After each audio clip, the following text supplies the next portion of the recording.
time that the Neosho Commercial Historic District was listed on the National Register of Historic Places, the circa 1895 McGinty Building was noted as non-contributing due to the metal sheathing that had been installed on the building in the 1970s. In 2008, that sheathing was removed and the building's status was changed to contributing. In 2014, I moved my office across the street from this building, so looked out at it every day in its state of disrepair from my office window, and finally decided one day that I would pursue or at least explore the idea of doing a restoration, and spoke to some other folks who had done some similar projects, Rudy Farber, Jeff Neal, and then things just kind of went from there and worked out well, and it became something that I thought was feasible, and so we just kept moving forward and finally finished it up here about 6 months ago.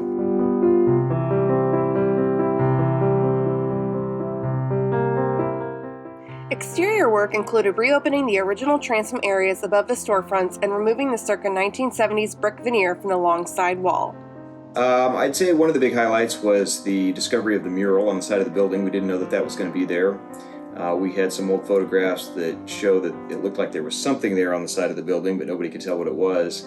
And when they power washed the building, a little piece of plaster came off and we could see some green paint underneath, so we knew that something interesting was going to be under there, so we went ahead and started chipping away at it, and then it resulted in a big heart-shaped remarks emblem or logo out there, so that was really fun. The existing 1930s metal frame storefronts and prism glass transoms were restored. Most of the early 1/1 wood windows on the second floor were also kept and repaired. Interior work included removing multiple layers of modern finishes on the ground floor and restoring fire-damaged plaster and millwork on the second floor. Today, the storefront houses a medical practice and the second floor contains 6 apartments, all of which are now rented.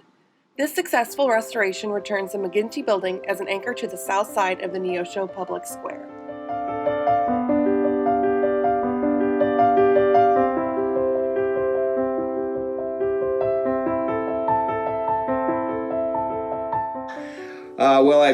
Rudy Farber gave me some guidance initially. He and Terry Neff had initially kind of started this downtown restoration of some other buildings, and then Jeff Neal with Neal Construction really guided me along the way with helping me see the end of everything, and helped me understand the different historic tax credits, tax abatement, things like that that were absolutely vital in being able to make this project feasible.